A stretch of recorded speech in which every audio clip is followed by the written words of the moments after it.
I just love opening vintage packs of MtG cards, don't you? I hope I get something cool. Ooh, this one's cool. I've got the perfect deck for it. Nice, this one's big bucks. OMG, I don't believe this. Hey everyone, it's VmCampos Magic Fan. Vintage Magic Fan. I've got a Crack-a-Pack video for you of an old Magic set that you might not have heard of. This is Chronicles. This set was published way back in 1995. I'm going to take a long, loving look, cracking this pack and looking at every single card that is here. So check the description if you want to jump around to the different sections. Now, warning, the order of this used to be so weird. Nowadays we know that when we open a pack, it's in a specific order: commons, uncommons, rare, land. I've opened packs of this with 3 rares of this set, 3 rares and like 4 uncommons and 5 commons. In total there's only 12 in the booster, but this is wacky. I've gotten 2 of the same card in 1 booster. It's just the collation of this did not make sense. It wasn't quite thought out as we know it nowadays. So it's just a treat to open this. You never know what you're gonna get. Now, first of all, we have this beautiful black packaging. It's just this stark black plus gold edges. This is a reprint set. This set was reprinting some of the first Magic sets. This is part of the reason the reserve list exists. Yes, you can hate this all you want, because this is what caused some of the rabid vocal collectors to say, hey, why are you reprinting my valuable cards? Because this set was printing Arabian Nights, Antiquities, Legends, and The Dark. These sets sold out so fast, they started to reprint them here. So that's what we're going to see. Contains selected cards from the following expansions: Arabian Nights, Antiquities, Legends, The Dark.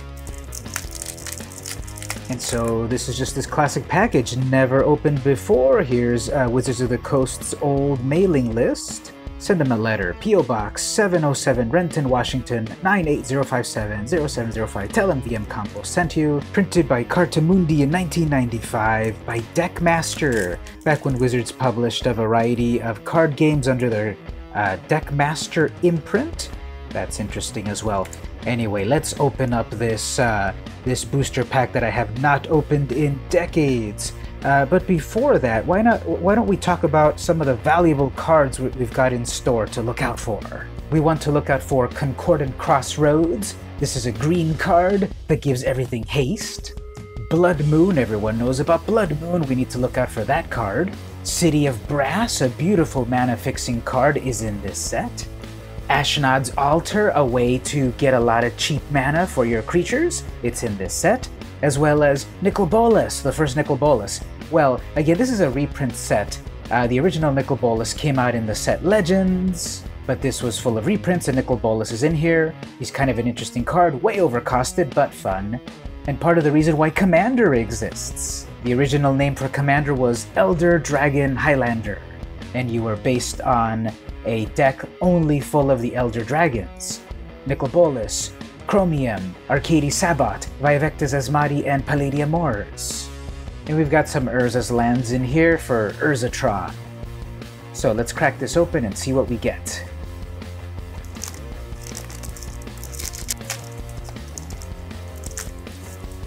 Alright, so once again, the order of these things is going to vary so much you won't believe it.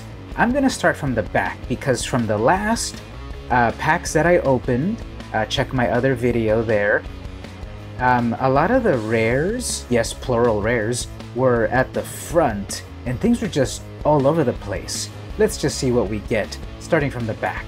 Try to build suspense, perhaps. Right away, Urza's Power Plant. This is an uncommon. So as you notice here, in these classic vintage cards, they've got the old frame. This is how lands used to look like back in the day. The text box was different. It was white bordered. There's the original expansion symbol, although in white border. And these were not color coded, so you didn't know what this was. It's an uncommon. Plus, there's no collector number at the end over here. It just tells you the name of the artist, which in this case is Mark Tedin, 1995. So we're going to see a lot of this old, vintage look to things.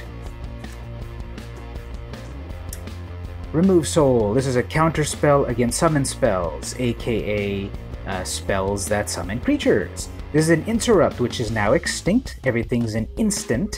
Look at that glorious art right there. That's Brian Snowdy. Some of the most violent art that I've ever seen. Wow.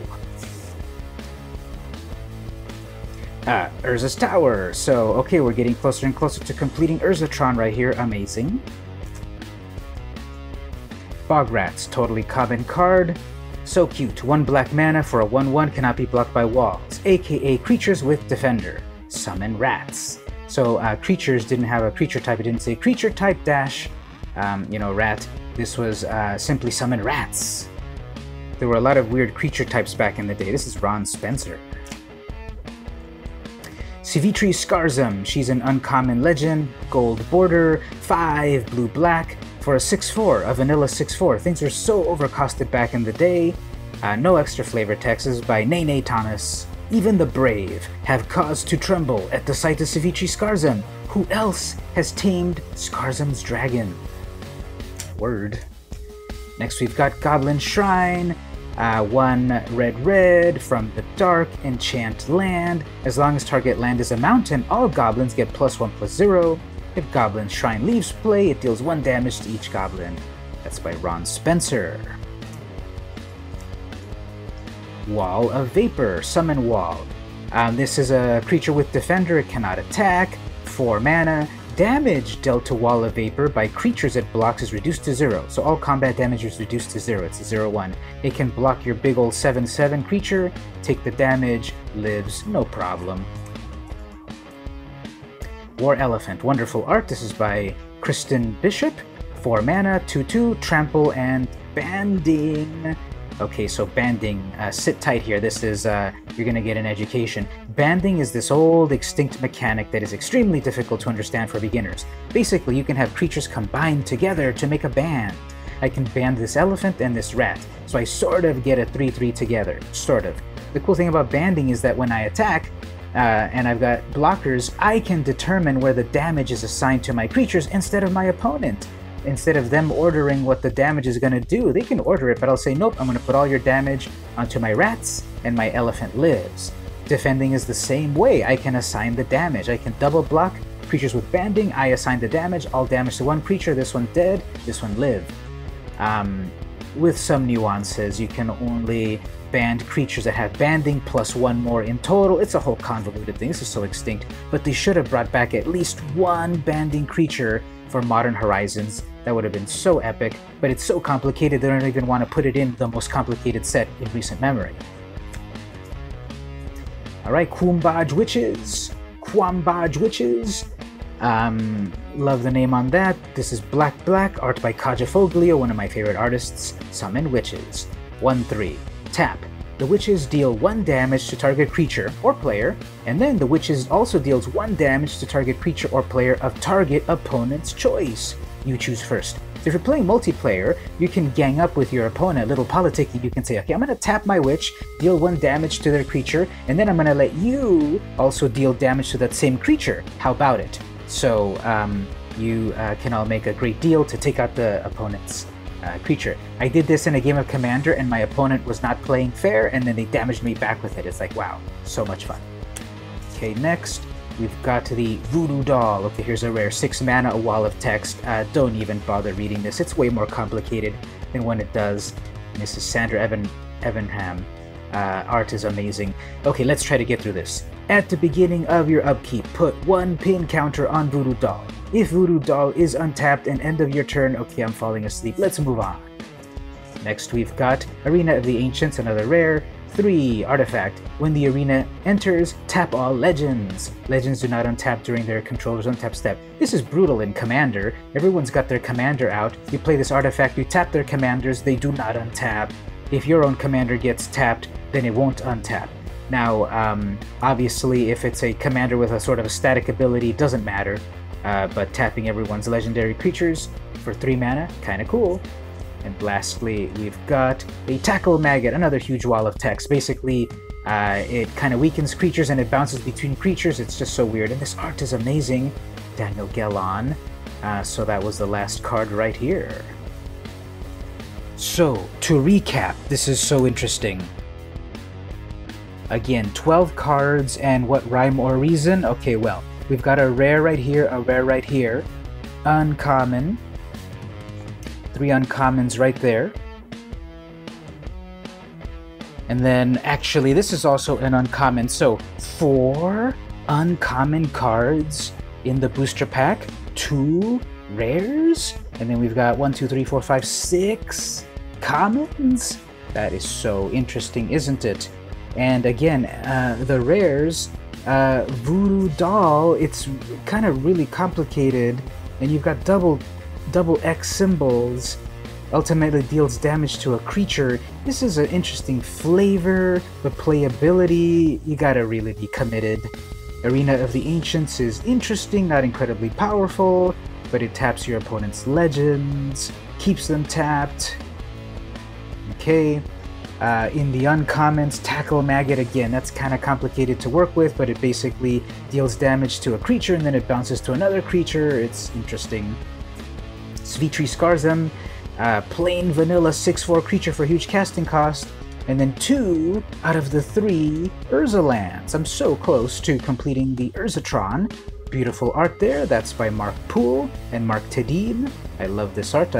I always love that like little steam orb sort of thing in the power plant. And then as for the commons, well, some of them might be playable. This is kind of fun in Commander, just to do some politicking. That's pretty worthless, unless you want to do LOLs with banding. Bog Rats, well, a 1/1 unblockable if they've got walls. Wall of Vapor, that's kind of cool. You can block just about any creature and it'll live. Huge casting cost of 4, perhaps. Remove Soul, a counterspell for a creature. Okay, I guess you can never have enough counterspells. In Goblin Shrine, if you're running Goblin Tribal, okay, make all your goblins +1/+0. But watch out, if this gets removed, it damages all your goblins. Well, that was my booster pack opening of Chronicles, a classic set of Magic the Gathering, published way back in 1995, which was a reprint set. Classic frame, classic white border, reprinting some of these old cards. What a trip down memory lane. This has been VM Campos, and I'll see you in the Arena of the Ancients.